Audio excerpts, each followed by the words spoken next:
Good evening, everyone. I was riding my motorcycle and came to a stop sign. And I try to come to a complete stop because that's what the law is. Also, it's a little bit safer to make sure when you're riding a bike. And the person came up right behind me, and right when I was coming to a stop, started honking their horn, trying to get me to hurry up and go. I admit that that aggravated me.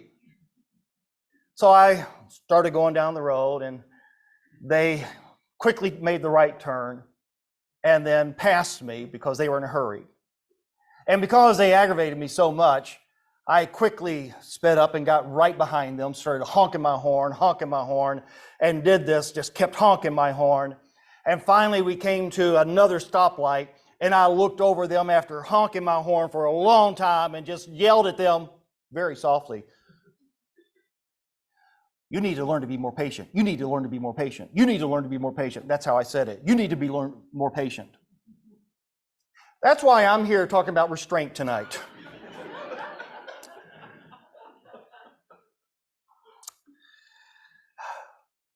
Sowing Restraint is the title that I was given. I preached this back in Millersville and called it a different name, the restraining nature of love.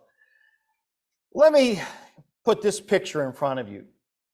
Somebody comes up to you and they just slap you across the face. What do you want to do? Naturally, what you want to do is you want to retaliate. But somebody holds you back and you can't get loose.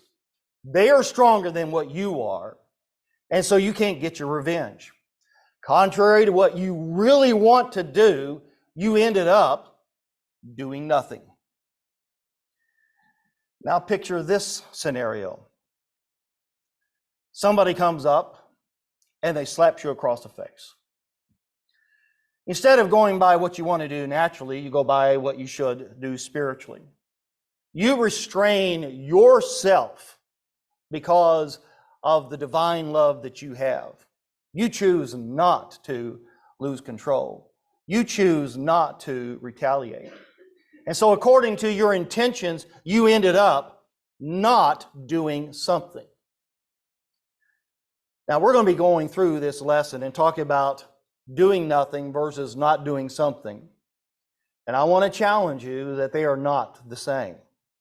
So you'll hear me say again and again, doing nothing versus not doing something. Let's ask this question, which one is harder? Well, to do nothing because somebody controls you, they're holding you back, and you're weaker than the person that is holding you. Is that harder? Or is it actually harder to not do something because you control yourself and you are stronger than the wrong that is done to you? Everybody see the difference? When somebody is physically restraining you, you're doing nothing because you can't. When you are restraining yourself out of love, you're choosing not to do something. And that is harder. You see, doing nothing has the idea, sometimes we think, of indifference, inability, spite, bitterness, anger. Now, I'm not going to do that. Why? I don't want to. You do nothing. But doing nothing is not doing something right. Not doing something often is choosing not to do something wrong. And it's caused by a desire to do what is right and not do that which is wrong.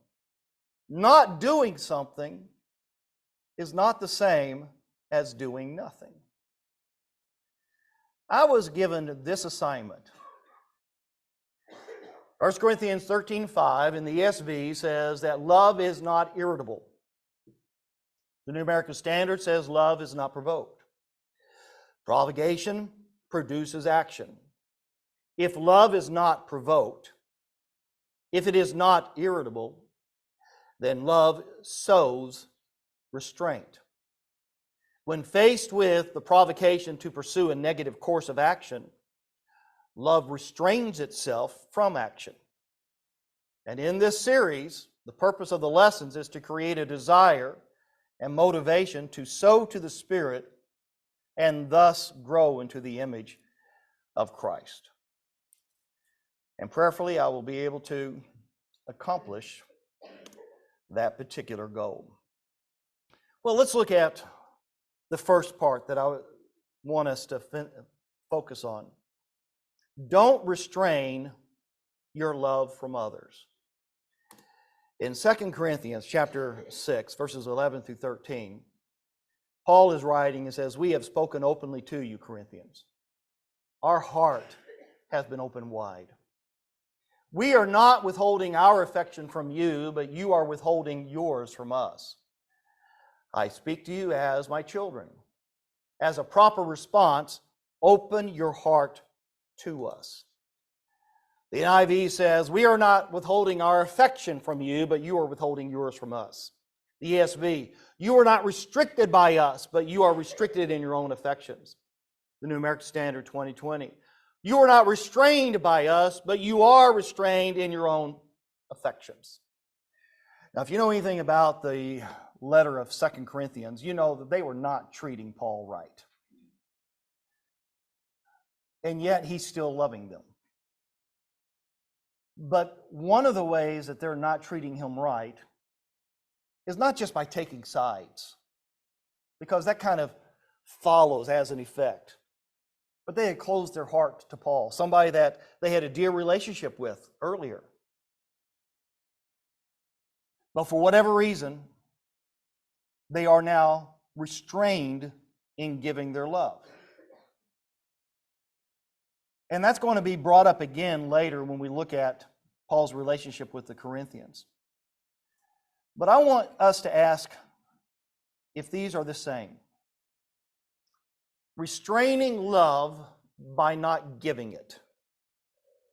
The Corinthians were not giving their love to Paul. Restraining love by not giving in to improper requests. And restraining love by not giving in to improper reactions. Are those three the same thing? No, they're not. We are told not to restrain from giving our love, even if people are not treating us right. The Corinthians were not treating Paul right, but he still wanted to have them give him his love, and he is demonstrating as an example that he is not restraining his love to them. That's number one. But do let your love restrain you from enabling people. That's by not giving in to improper requests. And by not giving in to improper reactions, by hurting people. Do you think people can manipulate love? I think so.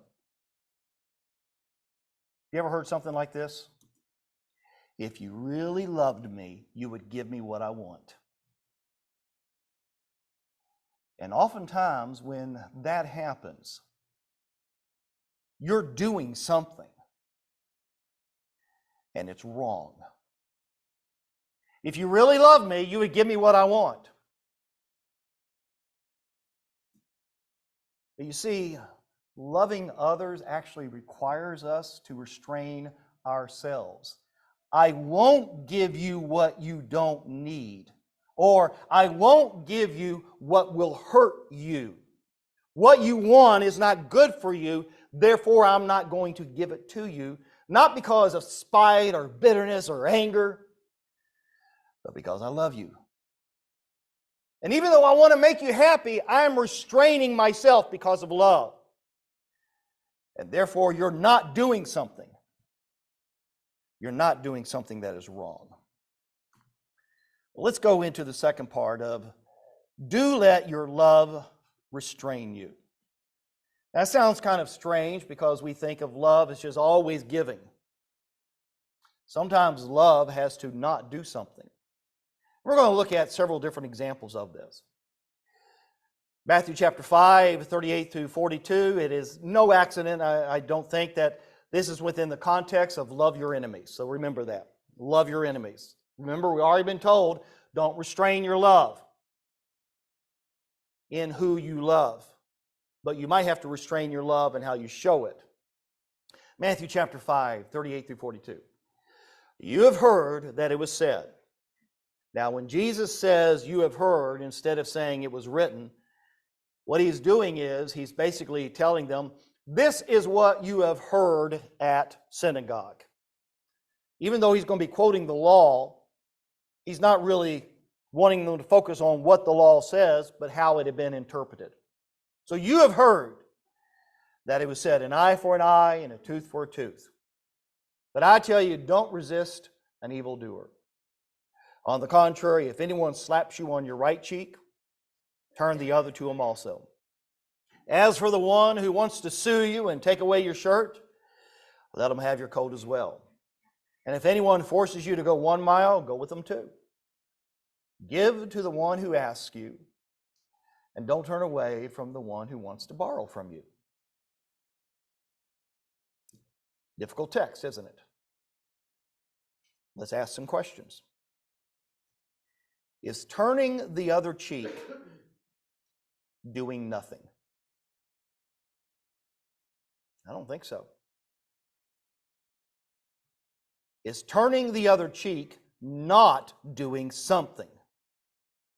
Okay, let's go back. Remember, somebody comes up to you, slaps you. What's your inclination? Slap them back, right? And if you restrain yourself by turning the other cheek, you're not doing nothing, but you are choosing not to do something negative so you can do that which is positive. But it is not easy to choose not to react negatively. So when you do that, you're restraining your love. Remember, love your enemy. Well, who would go around slapping people? Not generally your best friend, is it? So love your enemy, and your enemy comes up to you and slaps you. Turn the other cheek by restraining yourself from doing what comes easy to do. Let's look at one of the other examples Jesus gave. Going the extra mile. Now, according to the law at that time, a Roman soldier could compel anyone to carry all of their equipment 1 mile. How many of you would enjoy doing that? For some reason, none of you raised your hands. Either you're already asleep or none of you would enjoy doing that. Is not going the extra mile just doing nothing positive? If you sit there and say, well, I'm not going to go the extra mile, are you just not doing something physically, or is there something inside of you that is the impetus for that?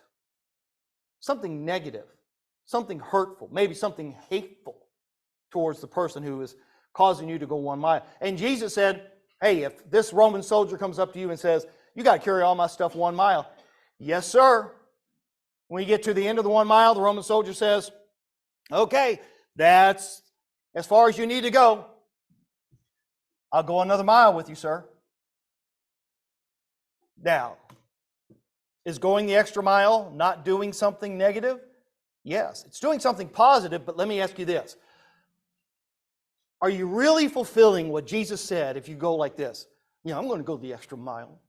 I'm going to show you that I'm better than you. I don't really want to do this, but I'm going to go the extra mile because Jesus told me I had to go the extra mile. And so you go the extra mile. Are you really restraining yourself? No, because you're sitting there arguing with yourself, saying, I'm going to do this because that's the right thing to do, but I really don't want to do this, and I don't like these people, and I wish they wouldn't make me do this.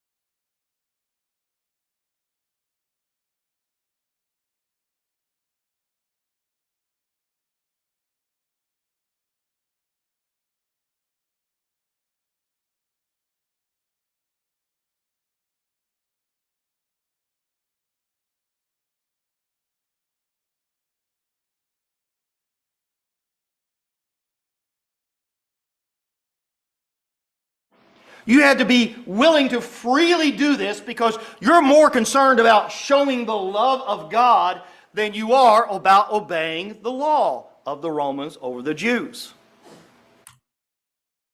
Which one of these two? If you choose not to go the extra mile, or you choose to go the extra mile, but you do it with the right attitude, which one of those is restraining yourself from evil? It's the second one. Because you're choosing not to do something. Let's look at another passage. 1 Corinthians 13, 4 through 7. It's a passage that most people are familiar with. It's about love. And just out of curiosity, how many of you have ever gone to a wedding ceremony where this passage about love was quoted? Anybody here? Okay. How many of you think, do not raise your hands, quote this about love for a wedding ceremony? Raise your hands. Do not raise your hands.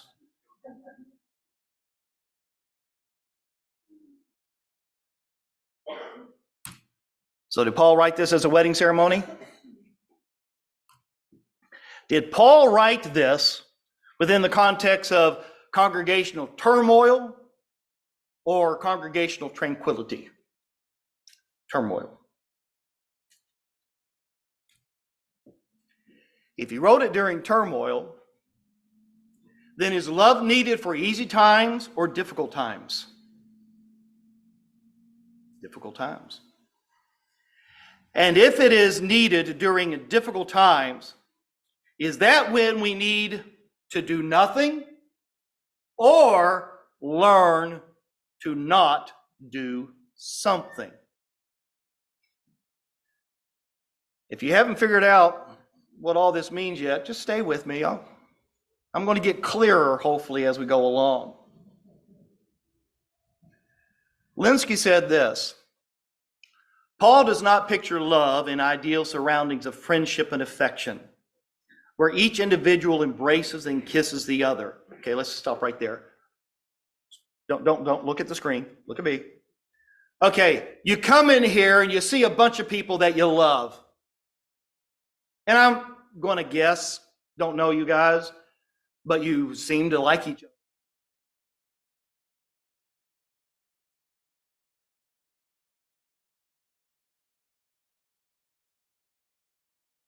Is that when love is really needed? No. Paul does not write to a Corinthian congregation that is filled with love, but rather is filled with trouble and turmoil. And that is when love is truly needed. Now you can look at the screen. But in the hard surroundings of a bad world and a faulty church, where distressing influences bring out the positive and value of love. Now let's take this passage in 1 Corinthians chapter 13 and show the greater context.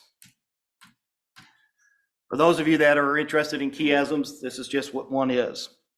In chapter 11, we got assembly, order, and disorder. We have, in disorder, we've got the Lord's Supper. And then we got in chapter 12 discussion about spiritual gifts. Then chapter 13 about love.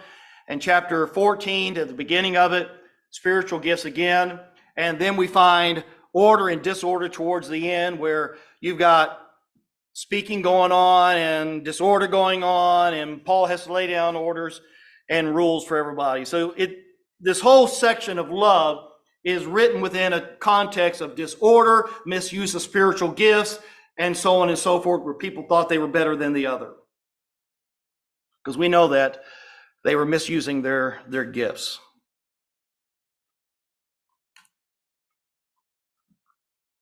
So it was written to a messy church, dealing with difficulties, where they were challenging one another, trying to prove who was more blessed by God than the other. And that is why Paul wrote, love is patient. Love is kind. Love does not envy, is not boastful, is not arrogant, is not rude, is not self-seeking, is not irritable, does not keep a record of wrongs. Love finds no joy in unrighteousness, but rejoices in the truth. It bears all things, believes all things, hopes all things, and endures all things. So when we look at this, and the characteristics of love, we have three possible categories. Is love doing something? Yes. Is love doing nothing? No. Is love not doing something? Yes, because when you are showing love to someone, oftentimes you have to choose not to do something. Let's go back to see which of these is easy. I've already demonstrated I've had problems with patience before. I used to pray for patience, and then God gave me a daughter. I told my wife I'm being so much more patient. She said, you need to keep on praying. God gave me a second daughter. Then apparently God thought I needed more patience. We adopted 2 children from the foster care system. Twins. I'm now a very patient man.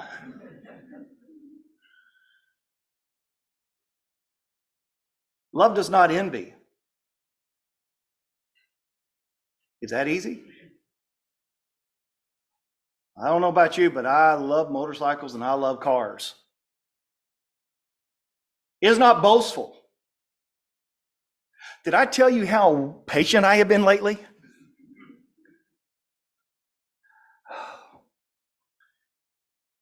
Is not arrogant. Did I tell you how patient I have been lately? Is not rude. We're going to skip that one. Is not self-seeking. Is not irritable. Anybody here get really irritable just today? Nobody wants to raise their hands. It's because you don't want to be boastful about it, I understand. Love does not keep a record of wrongs. I was 10 years old. Somebody borrowed a quarter from me so they could buy some milk duds. They never paid me back, and I still remember that. How many of you still remember things that people have done wrong against you? Okay. Some of you are starting to raise your hands. Hey, I like participation. Now, I'm not saying that you have to have a really bad memory. What I am saying is you don't keep a record of it to mistreat them. There is a difference. So love does many good things.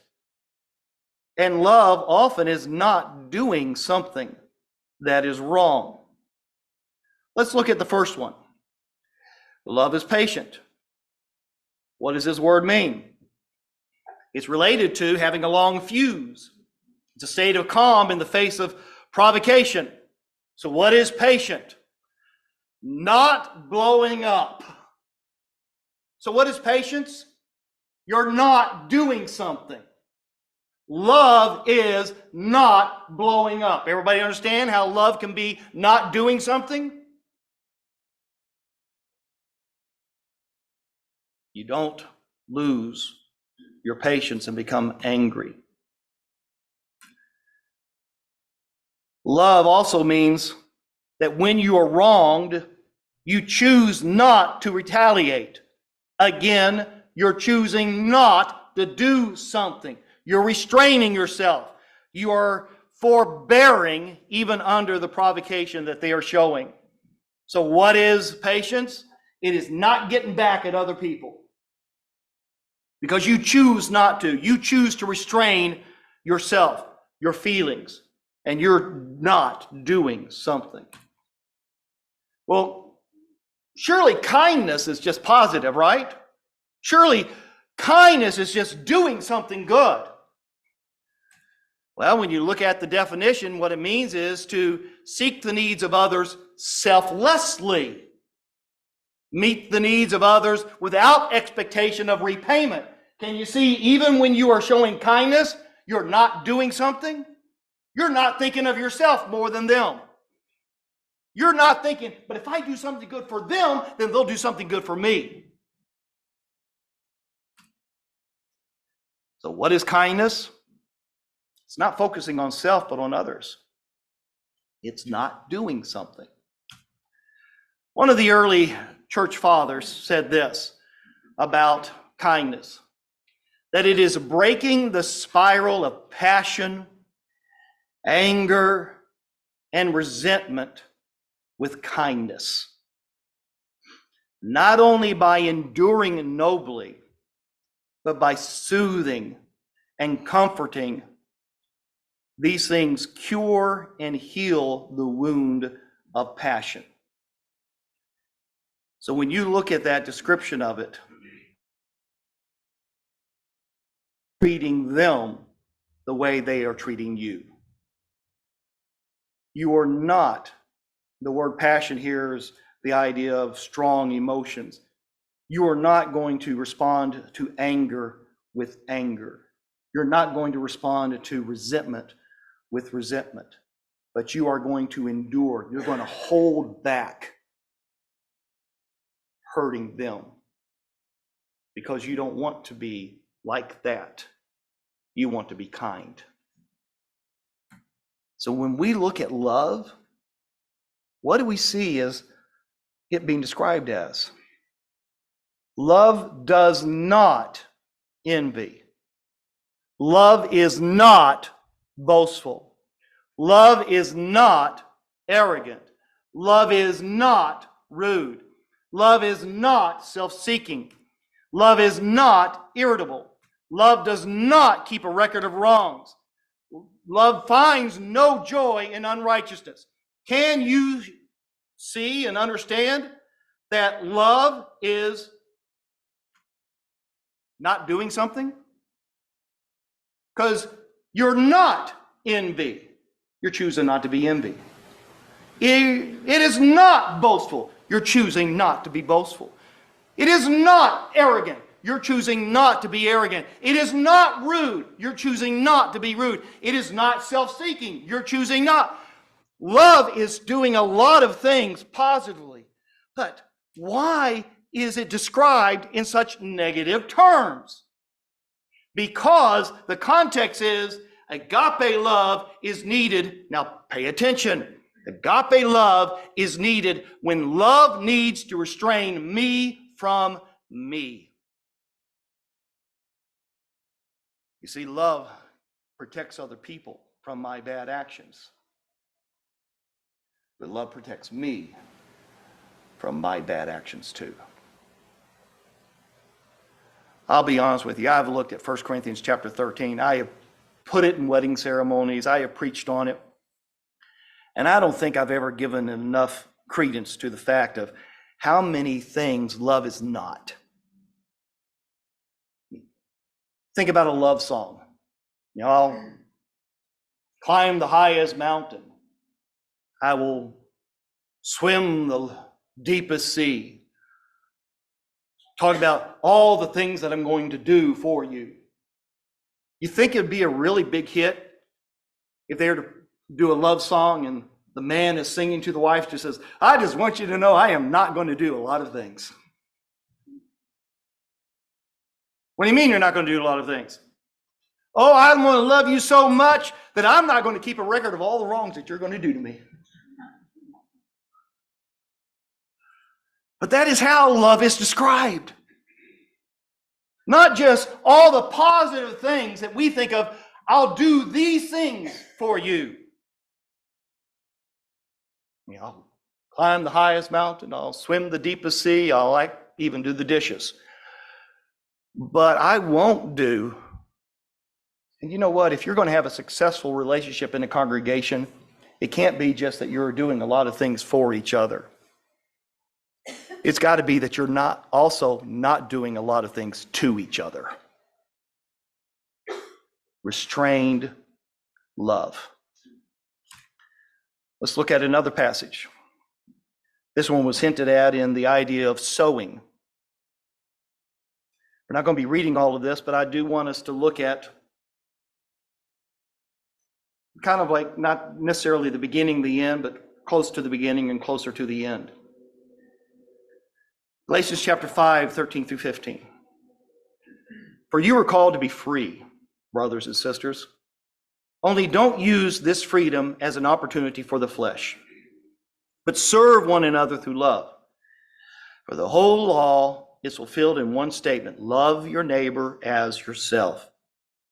But if you bite and devour one another, watch out, or you will be consumed by one another. Now see how similar this is to Galatians chapter 6, verses 1 through 2.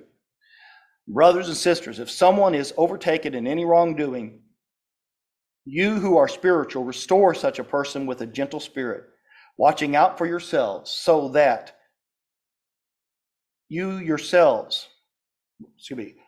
restore such a person with a gentle spirit, watching out for yourselves, so that you also won't be tempted. Carry one another's burdens. In this way, you will fulfill the law of Christ. So both of these texts are about how we treat one another people. And it comes under the idea of the whole law is fulfilled in one statement: love your neighbor as yourself, and you will fulfill the law of Christ, which is love. So how does this deal with love sows restraint?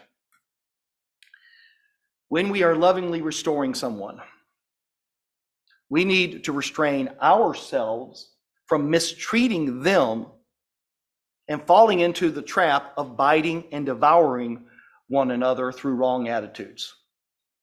Is that easy to do when you're trying to bring somebody back, just having nothing but bad attitudes toward them? Yep. You're not restraining yourself. But here's another way that we need to learn to restrain ourselves.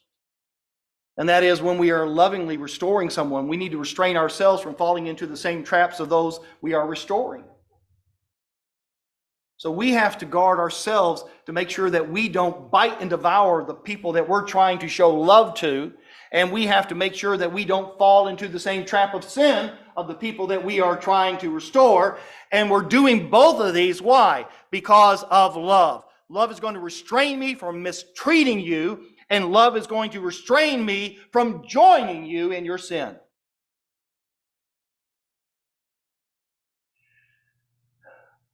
Now, when I end sermons, I always give one takeaway point. And I've been told sometimes, Perry, your one takeaway point's more than one. So restrain yourself.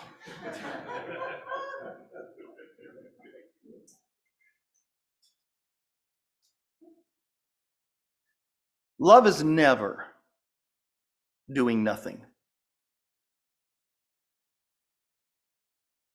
Love is doing something positive when you free yourself to give. But love is also not doing something negative, because you are restraining yourself from a different type of giving. I'm going to give it right back to them. Restrain yourself. Why should I? Because you love them.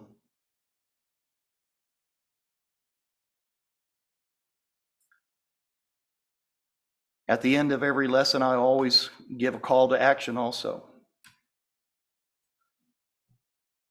When do you need to show that love restrains? Just think when love is tough. Whether in this congregation or when you are having to restrain yourself in any other situation. And I'm going to say something because after tonight, I get to leave. The gentleman that led the opening prayer, thank you for praying about elders.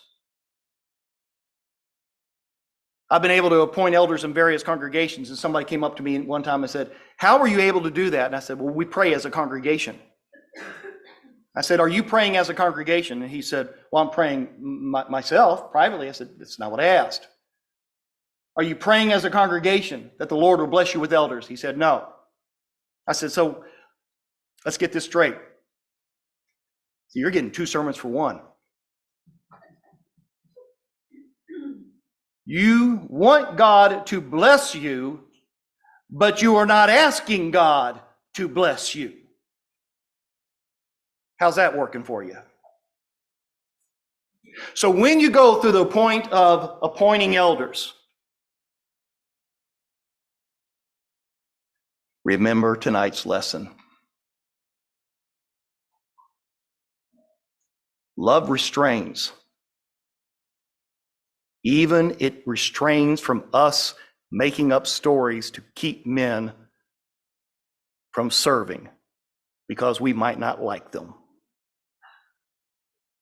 Love restrains.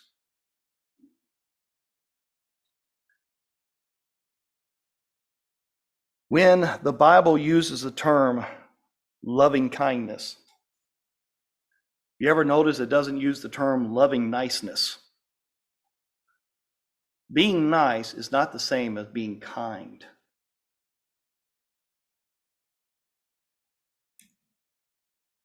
Always be kind.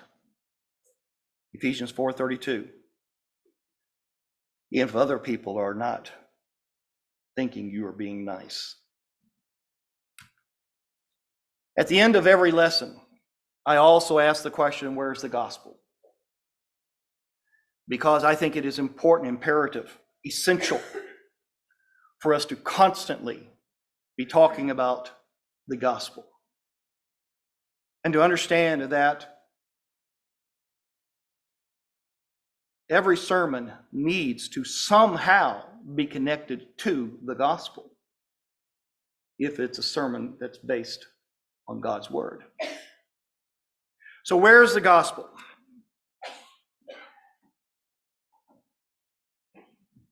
1 Peter chapter 2, 21 through 23. For you are called to this, because Christ also suffered for you, leaving you an example that you should follow in his steps. Okay, so we're going to look at this, and we're going to see how it deals with our lesson tonight, that love restrains. Well, now it's going the wrong direction. But I am patient.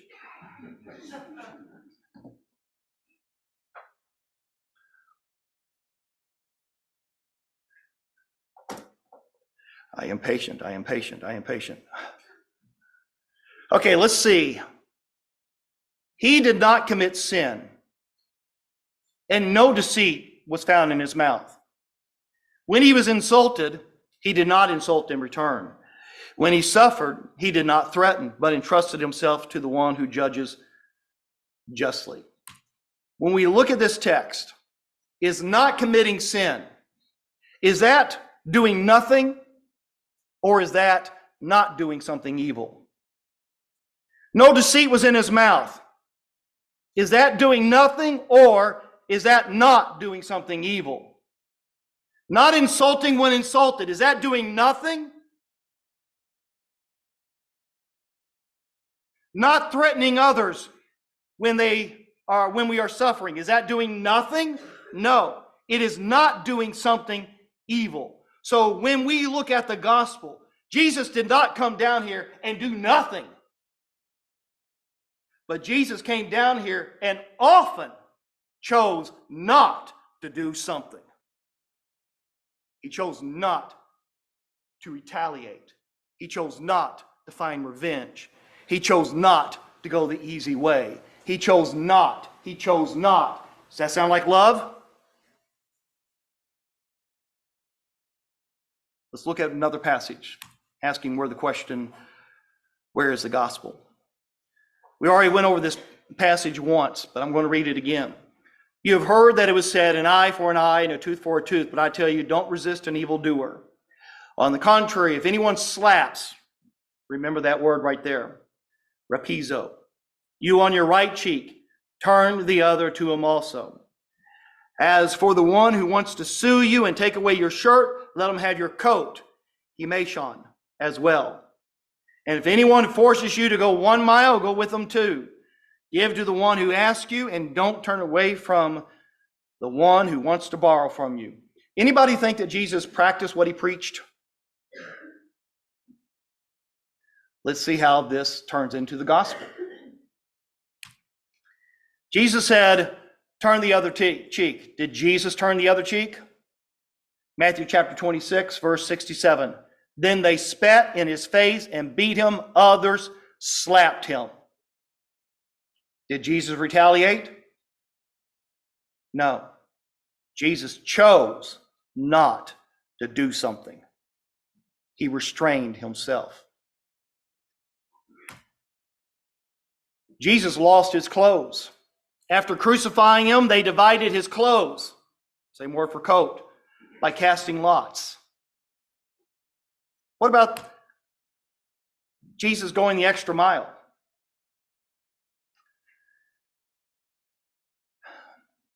I'm not very good at math. Some of you already know that. At dinner time. But did Jesus walk the extra mile? Well, according to some researching I did, from the Garden of Gethsemane, where he prayed and was arrested, to the wall of Jerusalem is about 0.4 miles. And then from Jerusalem's wall to Anna's house, which is by the temple, we're not really sure, so we'll just go with 0.1. From Anna's house to Caiaphas' house, again, we don't know for sure, but we'll just go with 0.1. From Caiaphas' house, which is the temple probably, to Pontius Pilate's place around the Antonia fortress, they think around about 0.2 miles. Jesus kept on walking. He went from Pilate's to Herod's. Remember that? We'll take a guess, about 0.1 mile. Then from Herod's back to Pilate's. We'll take a guess. Then from Pilate's to the place of scourging. From Pilate's to Golgotha, probably about 0.5 miles. So when you add all of those up, I don't know if Jesus literally went the extra mile, literally. But do you think that Jesus Christ went the extra mile? He kept walking. He was forced to. But why? Because of love. You have probably heard this before. And that is, when Jesus Christ was on the cross, it wasn't the nails that was holding him. It was his love for us. Remember, they were even challenging him. Come on down, prove it yourself. But Jesus stayed on the cross, right? He didn't do nothing. He forced himself not to do what he had the power to do. He restrained himself. But when we look at God and our response to God and our response to the gospel, if you choose to do nothing in response to God's grace, that will force God to restrain you from entering into eternity with him.